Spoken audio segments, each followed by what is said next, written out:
नमस्कार. माझे नाव आनंद दीपक जाधव.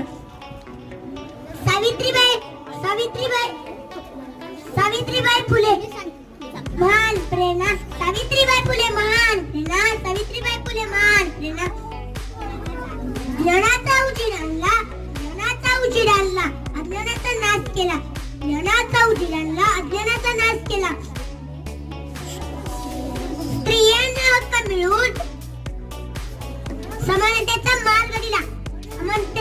स्त्रियांना हक्क मिळून समानतेचा मार्ग दिला. जातीभेद जिथे तुटला तिथे तुझा आवाज गेला. जातीभेद जिथे तुटला तिथे